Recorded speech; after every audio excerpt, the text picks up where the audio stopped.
Assalamu alaikum warahmatullahi wabarakatuh. Assalamu alaikum warahmatullahi wabarakatuh.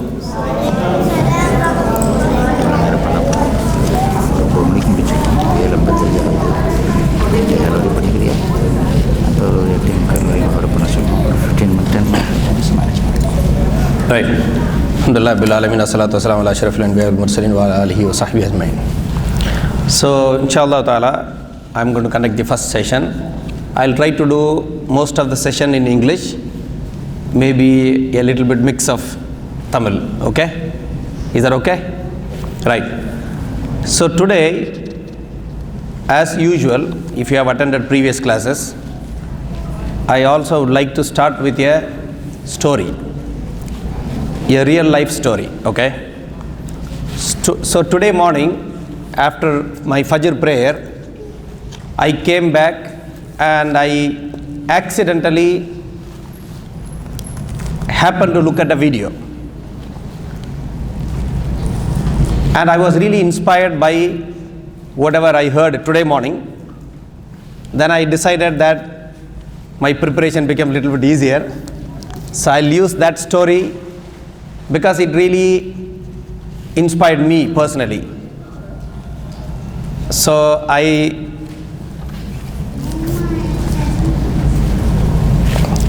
decided that probably inshallah it will inspire you too.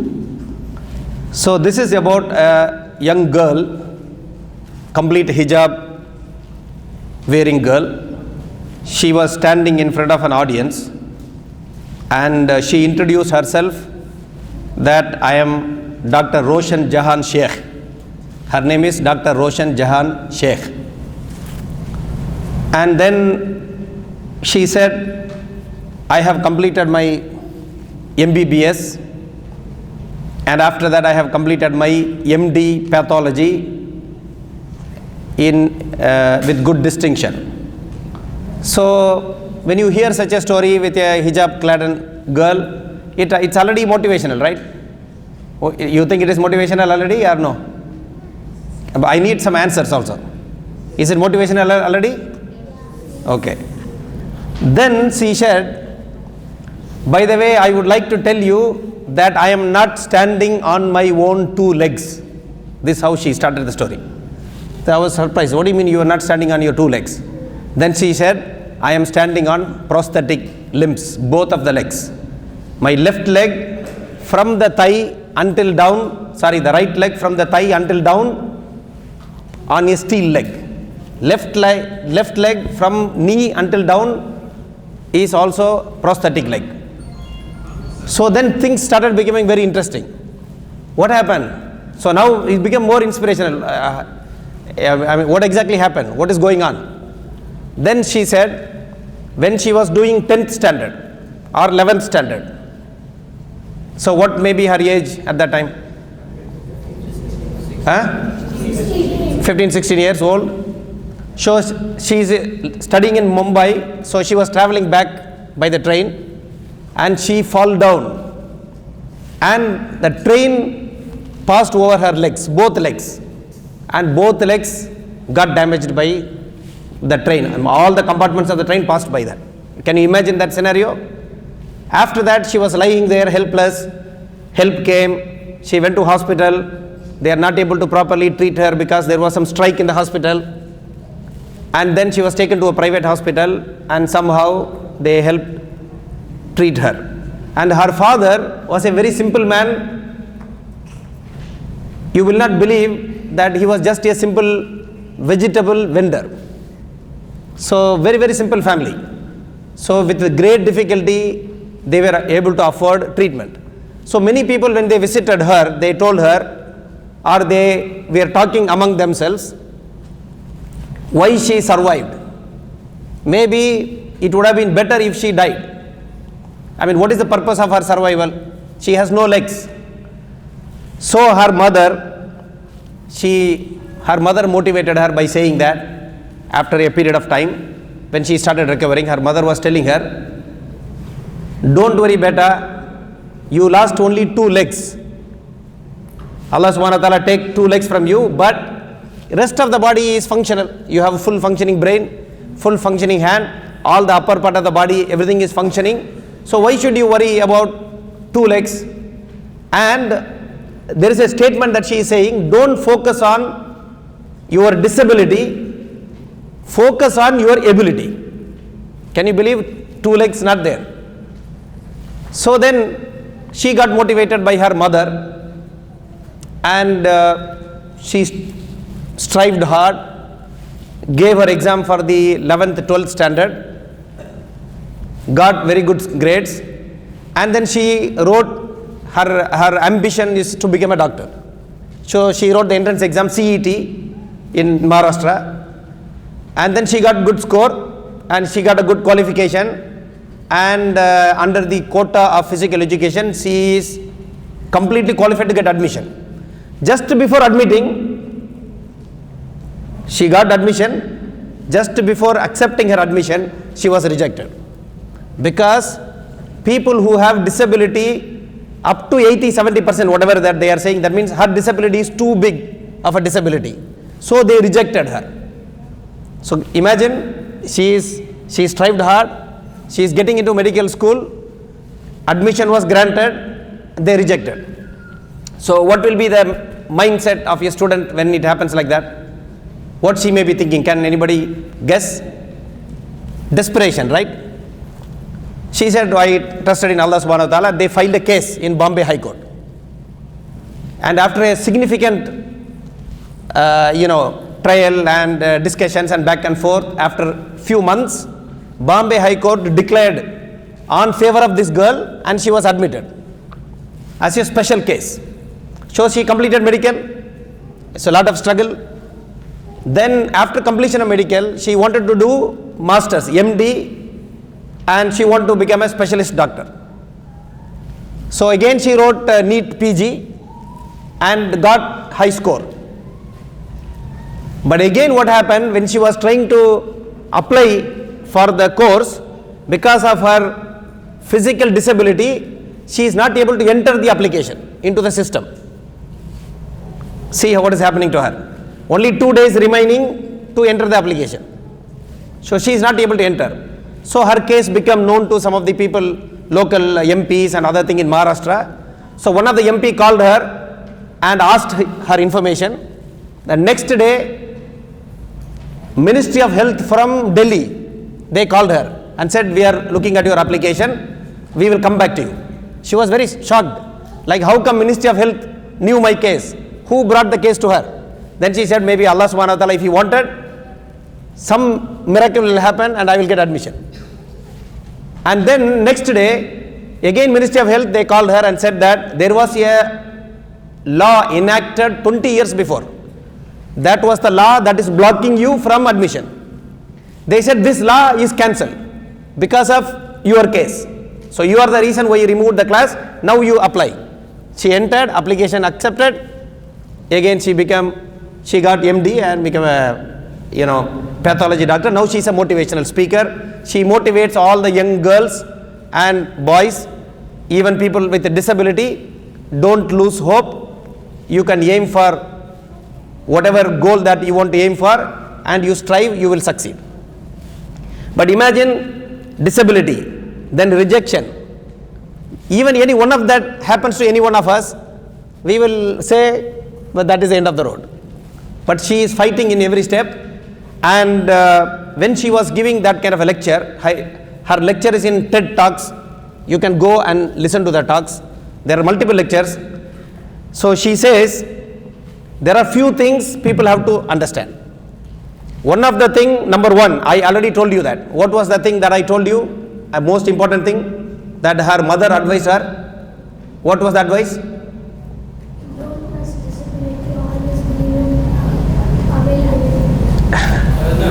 I think her mother told her to not focus on the things that she doesn't have, but focus on the things that she has, her abilities instead of her disability. Exactly. Lady side, who remembers what I said? What was the advice her mother gave her? Focus on the ability that you have. Don't focus on the disability that you have. So it's a fantastic advice. Then the second thing she said is that Don't lose hope in Allah subhanahu wa ta'ala ever. Always trust Allah subhanahu wa ta'ala, make tawakkul, and inshallah you will succeed. This is point number 2. Another point she said was, what is failure? She says, failure is something when you accept you failed. Watch what I said. What is failure? Failure is something when you accept you failed and you stop trying. So failure is not that you failed in some attempt. You tried, you did not succeed. That is not failure. You try again, you will not succeed. It's not failure. Try again until you succeed. But what is really failure? She says, if you accepted failure, it is failure. Is it not good? And other thing is also, whatever difficulty that you go through now is going to prepare you to be much stronger later. So anyone who has any difficulty now, please remember, this is something that is there to make you significantly stronger in future to face future challenges. So when I was listening to this story, I was really moved by the story. What do you think? It is an inspirational story or it is not? Is it inspirational? You can speak out, no problem. Huh? Yes. It is inspirational, correct? Then she says, always remember to thank your parents, because her parents always stood by her side. And she also said that there is only 2 people in the whole world who will love purely, they will be delighted purely by your success. There are only 2 people in the world. Who are they? There are 2 people who will purely love to see you succeed. Who are the 2 people? Father and mother. Nobody else. Even your brother, anybody else, they may be happy, but pure happiness without any other type of feeling, there is only 2 people.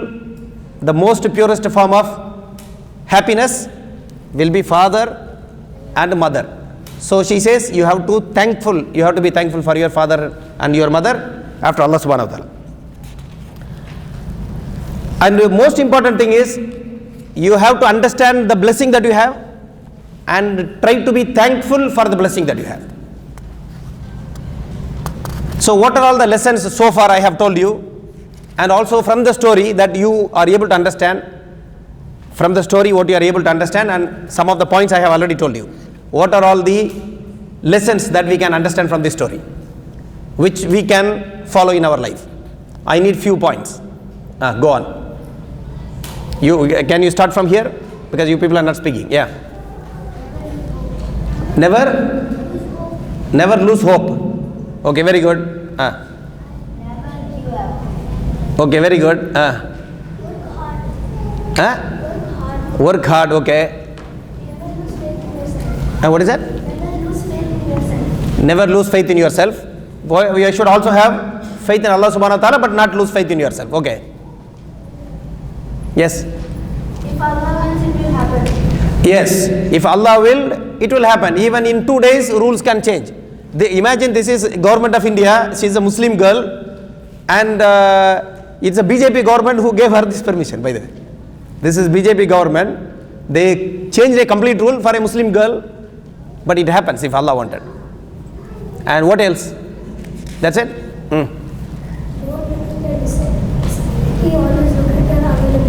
Ability.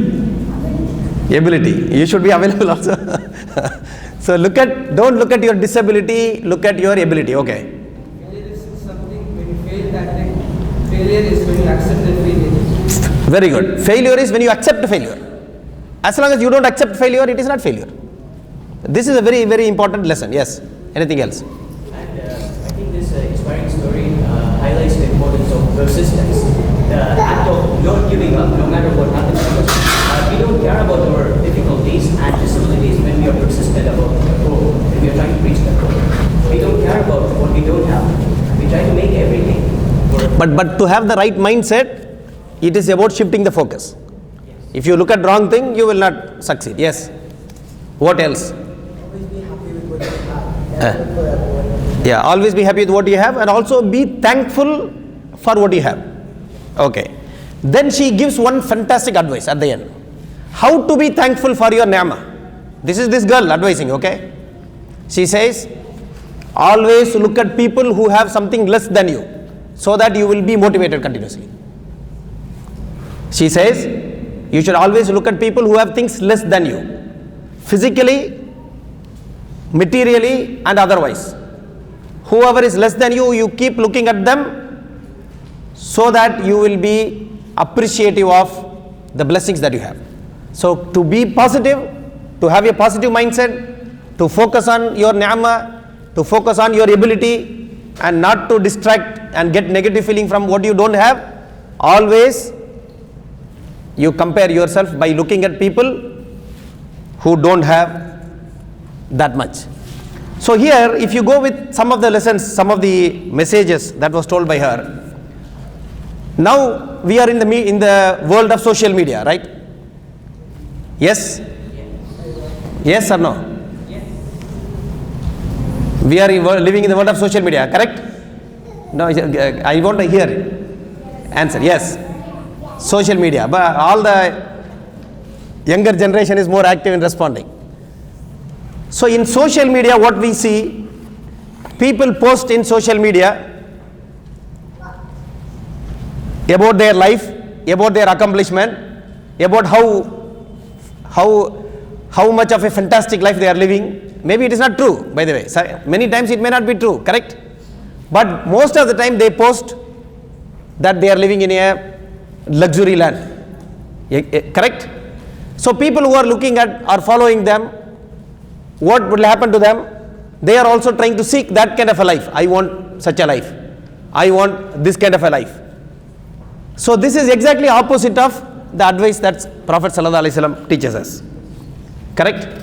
Because if you keep looking at that kind of a life, lavish lifestyle of other people, which may be fake, majority of them, it may not be true. Even a picture, if you take a photo of a place where you visited, then you look at the picture, it looks really fantastic. But you did not feel that when you were actually there, correct? When you are physically there in a place, you did not feel that it was such a scenic place. But when you see the photo, it looks fantastic, correct?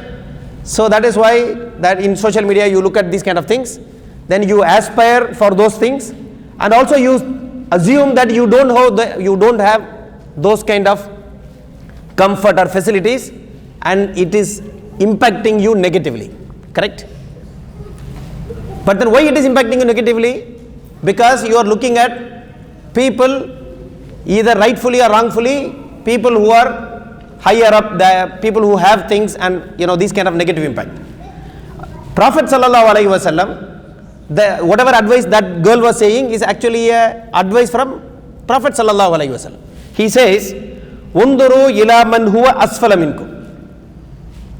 Always look at people who have less than you, and wala tanduru ila man huwa fawqakum. Don't look at people who have things better than you. Which means there is one scholar who said, don't try to compare your weakness with the strength of other people. You understood what I said now? What did I say now? Other people. Why? Because you may be having some other strength. So rather what you should do rather than that? Focus on their weaknesses.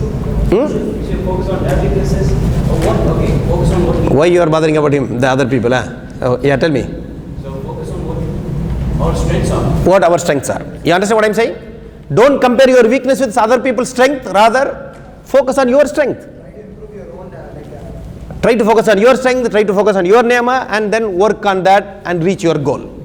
So Sallallahu Alaihi Wasallam gives a powerful advice. Don't look at people above you. Look at people below you. If you look at people above you, what happens? فَهُوَ أَجِدُرُ أَلَّا تَزْدُرُ نِعْمَةَ اللَّهِ عَلَيْكُمْ. Looking at people below you and not looking at people above you is good for you not to underestimate the blessings Allah gave you. You see how powerful it is? Is this a powerful advice from Sallallahu Alaihi Wasallam? Do you agree? I need good, strong answer. Do you agree or no? Yes. So what is the advice from Sallallahu Alaihi Wasallam? If you appropriately, not trying to look at people who have everything and try to look at people below you, then value the blessing that you have and then focus on what you have and work on your strength, and inshallah whatever Allah destined for you, those kind of heights you can reach, and you will always have a positive mindset and you will never feel negative.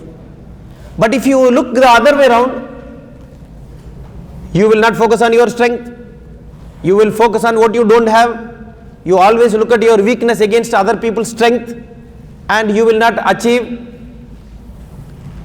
anything beneficial in this world, anything beneficial in your life. So this is a key advice that we have to follow. Try to focus on what is our strength and then work on the strength, so that we will reach, each one of us has to reach the goal that is destined for us. So what is the goal? We have to be thankful to Allah, Allah's ni'mah. That means we have to always appreciate Allah subhanahu wa ta'ala's help and trust in Allah subhanahu wa ta'ala, have very high goals. Even with the girl, when she lost 2 legs, she is still dreaming to become a specialist doctor. Is that a reasonable dream? It's almost like an impossible dream, but she dreamt. And this is a girl, it's almost maybe little bit senior than your age, correct? So it is possible. So this is one of the things we have to think about.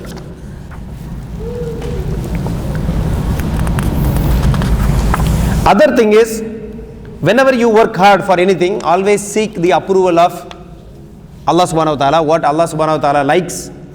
Are we getting closer to Allah subhanahu wa ta'ala?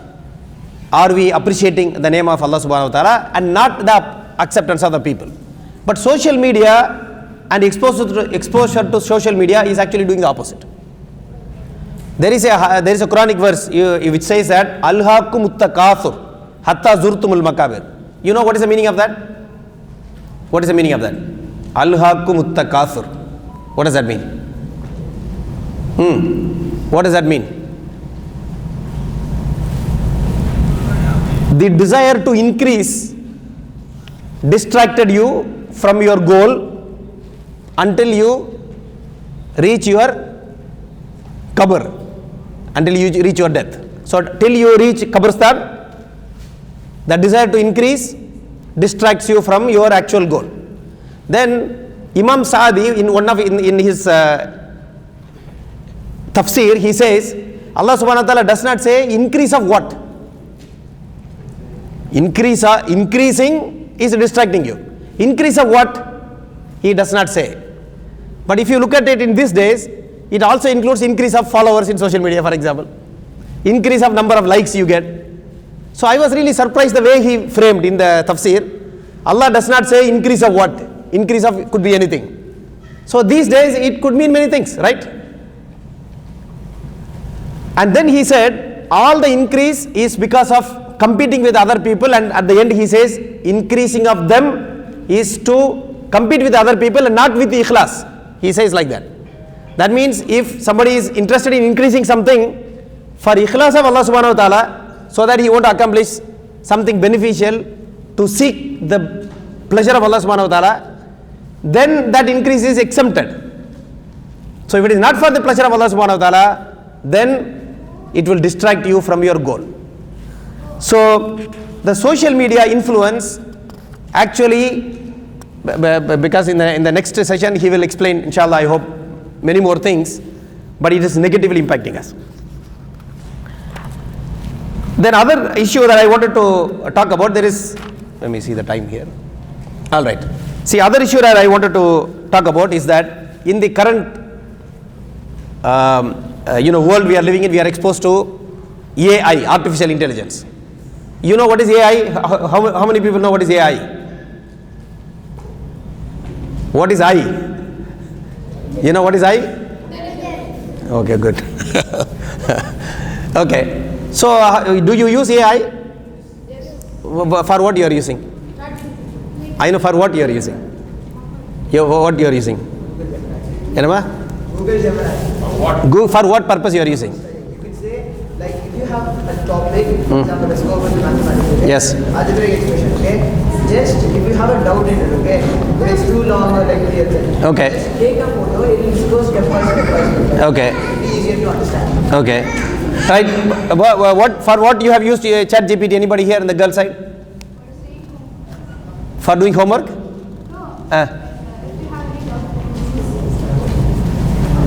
If you have any doubt, you use Chat GPT. So, all right. So the point here is, using AI, is it good for us or not good for us? What do you think? The way we use it. Okay, that's a good answer. So can you clarify? What do you mean? What do you mean by good way? What is that? Okay, what is, okay, tell me. Alright, so I think the best motive would be to use AI and not be dependent on AI. We should be able to use it to benefit us, but we should be able to form logical and constructive responses ourselves.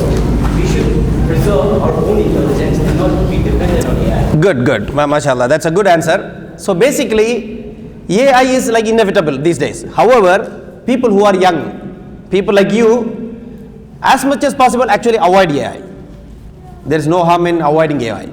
Even by chance if you have to use it, it is not to outsource our intelligence, not to outsource thinking. If you want to outsource your thinking to AI, you are creating big damage for your thinking capacity. Correct? Like for example your body. Now we have all equipment, like you have car to travel, you have all machinery, everything. So if you don't use your body for anything, what will happen to your body physically? What will happen? Louder. It won't function properly. You will become very weak, right? So if you don't walk to go to work, you have to walk to do exercise, right? So you have to physically do exercise to make sure your body is fully functional. Exactly same thing with the brain, particularly when you are young. Make sure your brain is fully operational. That means the best idea, as much as possible, try to avoid AI at the initial stages. Once you master something, you are continuously able to think critically, able to analyze, able to process things. AI can be used in a very controlled manner to assist us, but not to outsource our thinking faculty, so that we will have the ability to develop our brain and also ability to increase our capacity, whatever. For example, doing hifz of Quran, for example. Hifz of Quran, if you don't memorize yourself, you are not hafiz. You cannot say, I carry a mobile phone which has hifz, any verse you need, I can tell you. That doesn't mean you are hafiz, correct? Any verse you need, if I have to tell you from my memory, I am hafiz. Not from the memory that's with me. It's my own personal memory. So this is very important. So inshallah, when you will be navigating these kind of things, be careful and have very high goals, inshallah, because we have a next session also. At least I try to direct you towards some important points.